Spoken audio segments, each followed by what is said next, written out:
Mr. Allen? Yes, Portland. How long before our program starts? Well, we still have a few minutes, Portland. You look worried. Well, I am. I'm worried tonight. Now, you stay here. I'm going into the next studio for just a second. Isn't the Goodwill Hour in the next studio? Yes, I'm going into the Goodwill Hour a second. I want to see Mr. Anthony. I'll be right back, Portland. Yes, young man, you looking for someone? Is Mr. John J. Anthony here, sir? Well, I'm Mr. Anthony.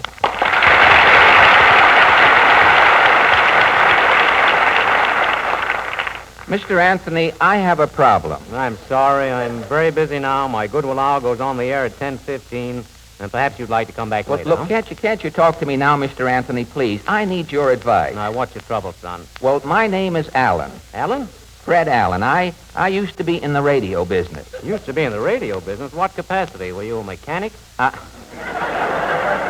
No, Mr. Anthony. I was a comedian. I was on a program called the Texaco Star Theater. I see. Go ahead, please. Well, I was doing pretty well in radio as a comedian until last June when I got sick. The doctor told me to stop working for a while. Doctor advised you to rest, did he? Yes, sir. I rested all summer, and when I came back to see the doctor this fall, he wasn't there. The doctor had taken a defense job. His office was closed. Didn't the doctor leave any message for you? Well, yes. I owed him a little money. He advised me to go back to work. So that you could pay his bill, huh? Yes, so that I could pay his bill. Yes, sir. Well, honesty is the best policy. Well, I know, Mr. Anthony. Well, I started to get my radio program back together again, and I found out that my writers were drafted. You see, I didn't have anyone to help me write my jokes. I see. Jack Benny... Please, no mention of any names.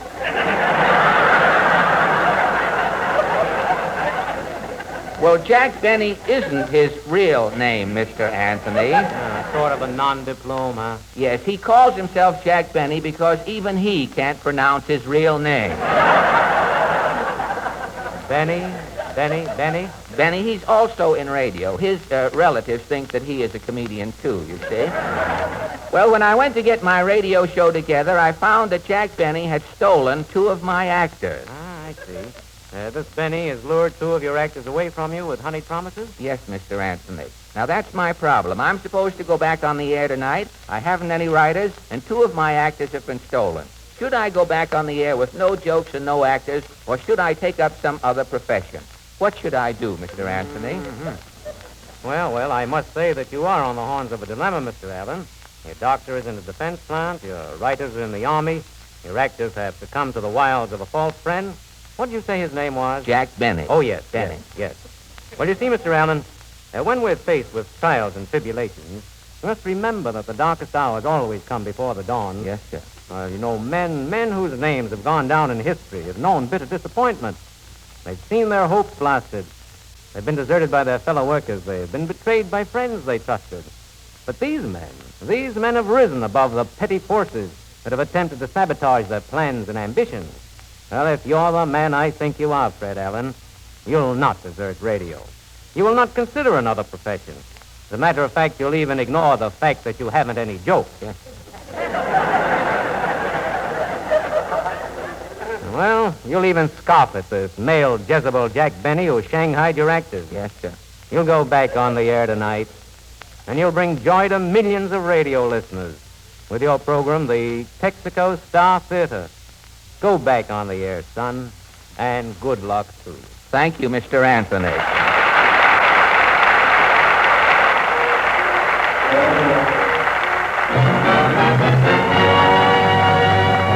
It's Texaco time with Fred Allen.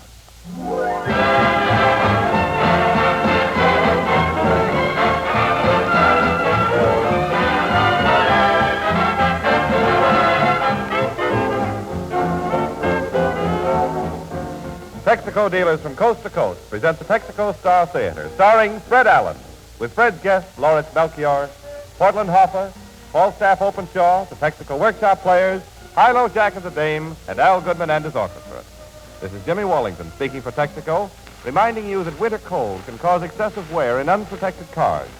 But your car can take it if you take it to your Texaco dealer now and get it ready for winter from stem to stern. See your Texaco dealer tomorrow.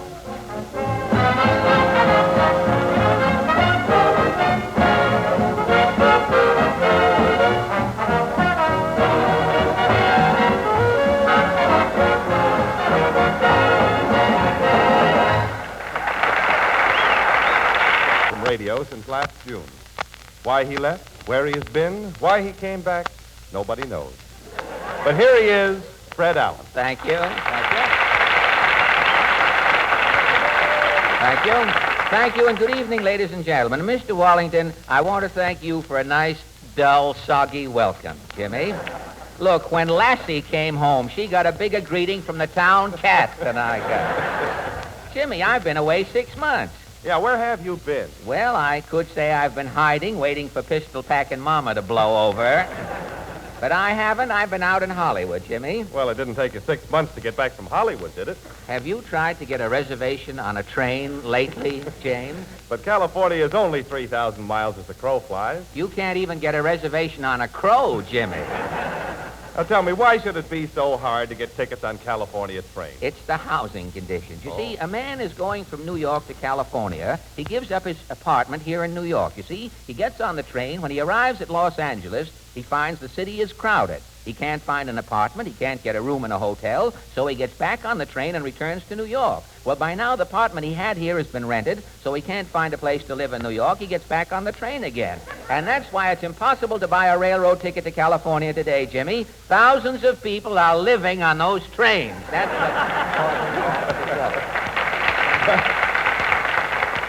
You know, Fred, it sounds like a very homey proposition. It is homey arrangement, Jimmy. I came back on the cheap. One little old lady named Levy had been living in an upper berth with her 2 daughters for 6 months. Well, wasn't it pretty crowded? Well, it was at first, but one of the daughters married a man named Schwartz who was living in the lower berth under them, you see.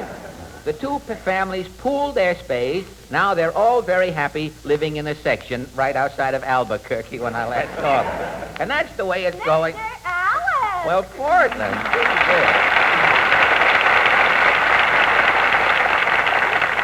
You're just in time, Portland. Jimmy and I are discussing the housing shortage. It's terrible. Nobody'll get any Christmas presents this year. You mean Santa Claus is working for Henry Kaiser?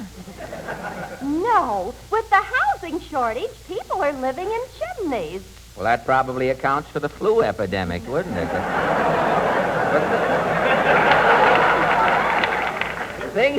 Red Skelton's writer was seen leaving the building. Now I know what he did in here.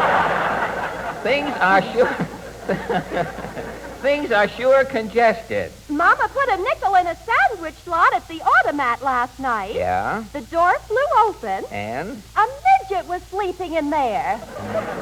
On white or rye bread, did you? Well, it shows you how hard it is to find a place to sleep. Midgets are taking slot luck these days. My Uncle Phil... My Uncle Phil is sleeping in Central Park. Well, isn't he cold these nights? No, he picked up an old Indian blanket. Oh, fine. Was your Uncle Phil comfortable under the old Indian blanket? It's a little crowded. The old Indian is still in there.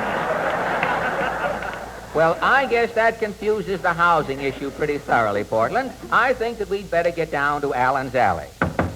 What's this? Come in. Let's to our task. Time is fleeting. Falstaff's here to bring his greeting.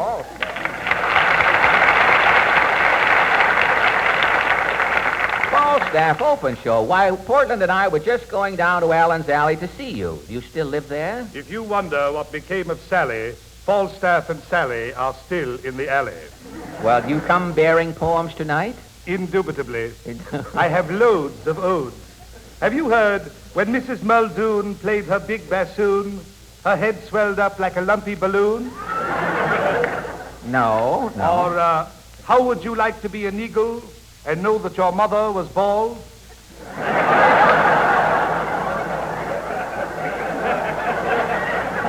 No. Or perhaps she was a maid just in from Vancouver. He was a sailor bent on maneuver. Now, wait a minute. Oh, Falstaff. That does it completely, string and all. Now I know that I'm back on the air. Precisely why I am here. I have dedicated a poem to your return to radio. Well, what is your masterpiece called? I have titled it simply, A Welcome. How does it go? Welcome back to radio.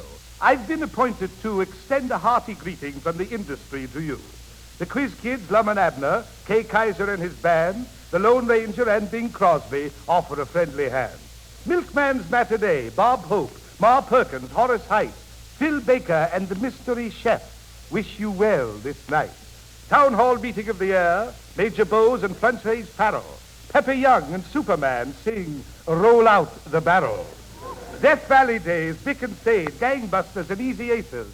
John's other wife, Big Sister 2, send their fond embraces. Amos and Andy, One Man's Family, Stitalny and his missus.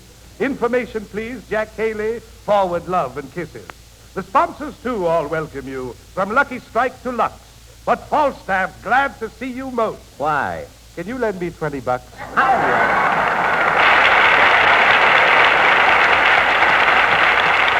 Thank you. As Falstaff emulates a bit of celery and stalks back into the wings, we make way for Hilo, Jack, and the Dame. Abetted musically by Al Goodman and his orchestra, the kids sing, They're Either Too Young or Too Old.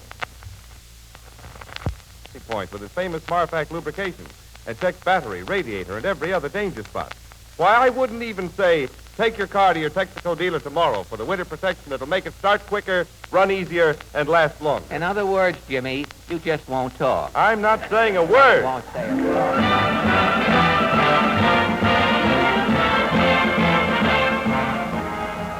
Well, that was just a dash of the Winged Victory March from Moss Hart's hit Air Force show, Winged Victory. It was played a little fragment by Al Goodman. Say, Portland, I think the orchestra is improving, don't you? Yes, Mr. Goodman sure sounded swell when he played for James Melton all summer. Well, Melton was great, but Goodman sounded like Woody Herman with termites. Well, so much... So time out if anyone cares to do anything about that joke. We'll just stand around. Well, so much for trivia, Portland. Big things are happening these days. I'll say, Mr. Roosevelt met Mr. Churchill and Mr. Stalin. Oh, that was some get-together. Mr. Churchill gave Mr. Stalin a sword, Mr. Stalin praised American production, and President Roosevelt then took the two boys in a corner and explained the meaning of LS, MFT, LS, MFT, LS. They were worried about that over there. That was a long trip for the president to make, wasn't it? Oh, it was a long trip. You know, when Mr. Roosevelt got to Cairo, the natives all yelled, "Hey, fellas, look, it's her husband."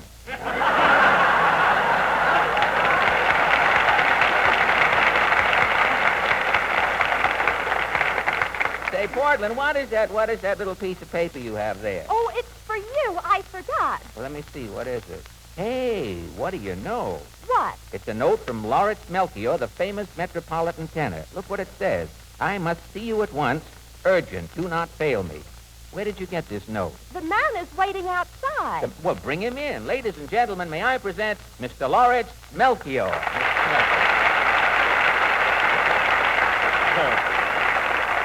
Thank you.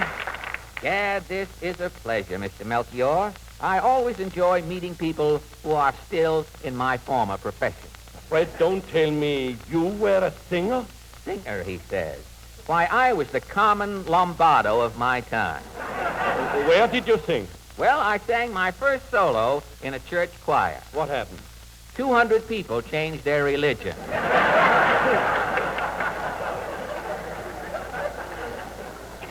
After a short talk with the minister, I sort of gave up choir work and went into opera. For 2 solid seasons, we played the Barber of Seville, and then bang, the electric razor came in, and the Barber of Seville was through. But enough about me, Mr. Melchior. What about you? You have been in opera many years, I know. Yes, when I first went into opera, Madame Butterfly was only a caterpillar. Well, you must have known Boris before he was good enough then. Fred, I'm not here to tell jokes. I came to talk to you. Oh, that note you sent. Well, what's on your mind, Mr. Melchior? Is Mr. Anthony still here? No, Mr. Anthony was here, but he's gone. Is something wrong? Fred, I have a problem. You, Lauritz Melchior, the Metropolitan's greatest tenor, you have a problem? Yes, I want to quit opera and go into radio. Oh, Lauritz, you're kidding. What's wrong with opera? Long hair and short dough. Long hair and short dough, huh? Yeah, in radio they pay singers big money. What singer? Yesterday I read a young man in the radio is making $30,000 a week. $30,000 a week? $30,000 a week. And what does he sing? Won't you tell me when we will meet again? Sunday, Monday, and always. Now, look.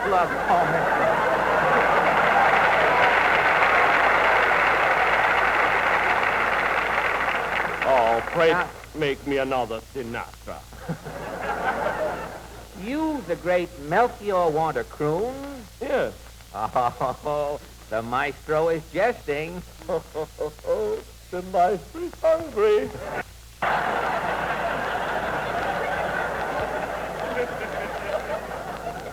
But, Mr. Melchior, your opera audiences, top hats, white ties, and tails.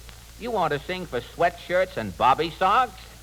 $30,000 for won't you tell me? Now, wait. We will meet Look, again. Mr. Melchior, think of those phonograph records you make, those beautiful big 12-inch records. You want to give those up to be on the other side of Spike Jones and his city slickers? Think, Mr. Melchior. $30,000. And all he sings is, won't you tell me? Now, wait. Look, wait, please. Who will take your place starring at the Metropolitan? After all, Jessel is in Hollywood. Take a baritone's advice, Mr. Melchior. You stick to opera. I'll try that Sinatra of the hit parade. But you're not the Sinatra type. You've got to be thin. Think I'm too robust? Robust? Why, your tonsils weigh more than Sinatra.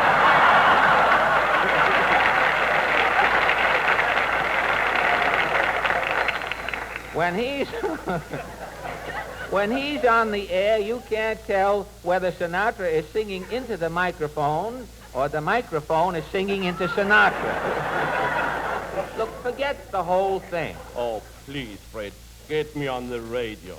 But you can't compare radio to opera. Look, opening night at the Met. The curtain rises. Your glorious voice casts a magic spell over the audience. Men and women throw their hats in the air and cheer. Bravo, Melchior! Bis, Melchior! Bravo, bravo! Bis, bis! That's true, but $30,000 for won't you tell me when we will meet again? Lauritz, please, there's only one thing to do. I can show you the folly of your way. Will you do me a great favor? Yes, Fred. Look, please, sing me an aria. I'll show you something. Any aria. I just want to prove something to you. Any aria will do. All right, Fred. I'll sing Mattinata by Leoncavallo. Thank you.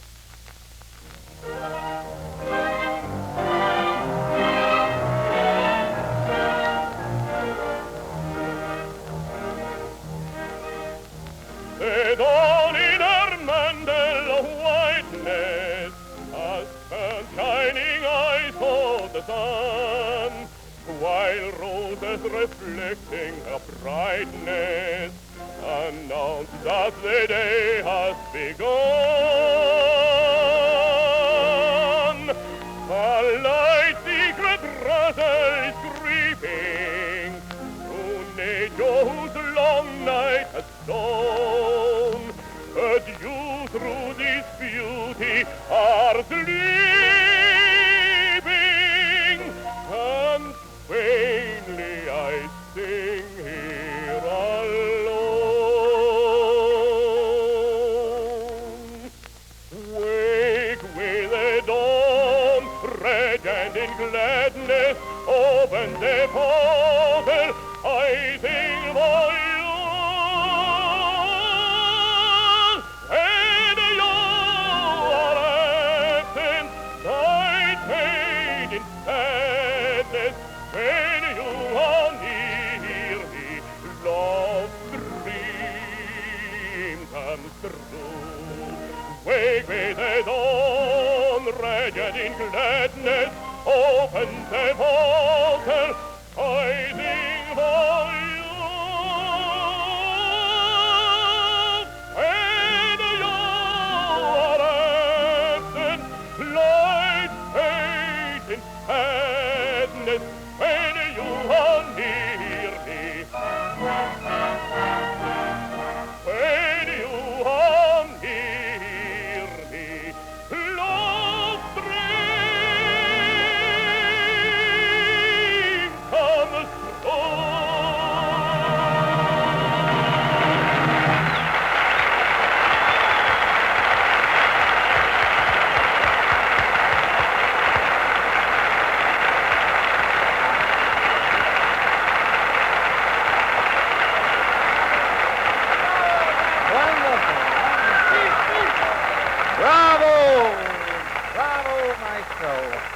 Bravo, maestro, bravissimo.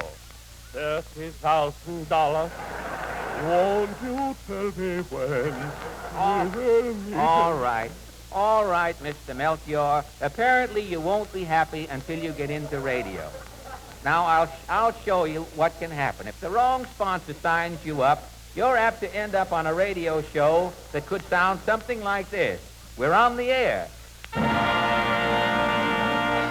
The makers of Pasternak pretzels present Life Can Be Melchior.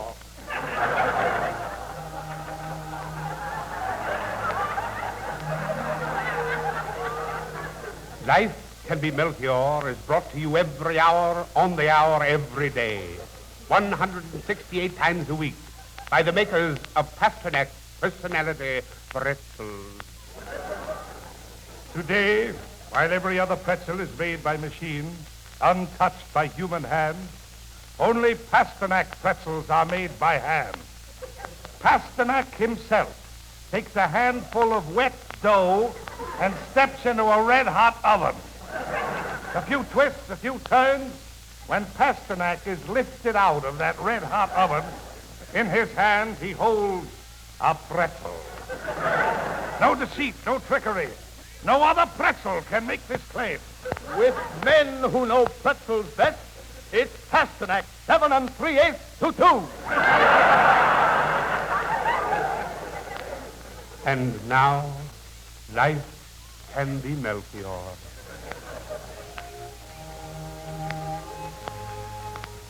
Life Can Be Melchior. The story of one man's struggle to be a failure.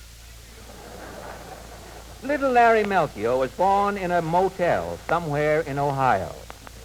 Today on that very site, there stands a Burma Shave sign. The world knew from the beginning that a great singer had been born, for when the tiny baby opened its mouth, its first words were, Figaro, Figaro. At school, his genius was immediately recognized. The teacher gave little Larry a pitch pipe, a metronome, and a picture of Rudy Valley to inspire him. After graduation, he forged ahead with his music. Day after day, hour after hour, Larry Melchior practiced. Figaro, Figaro, Figaro, Figaro, Figaro, Figaro.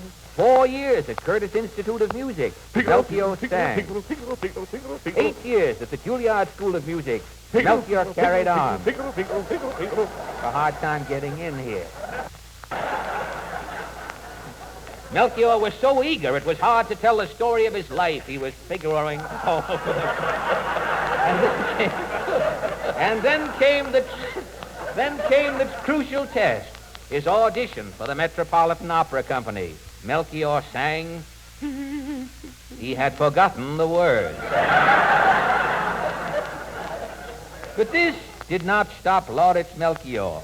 Back to 10 more years of Figaro, Figaro, Figaro, Figaro, Figaro, Figaro, Figaro, Figaro. And then Lauritz Melchior finally reached his goal. He became a star at the Met. His golden voice sang, Figaro.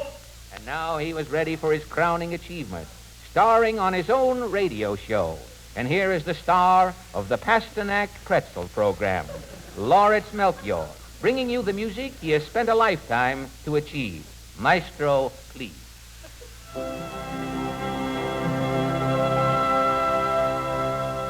Contro di splendor was breaking above from dewy vault, a bread of blood, a glad of golden ware. Pasternak's pretzel are the best. Pasternak stands its laboratory test. All guaranteed, and it's faulty. Pasternak's pretzels are super salty. Pasternak pretzels are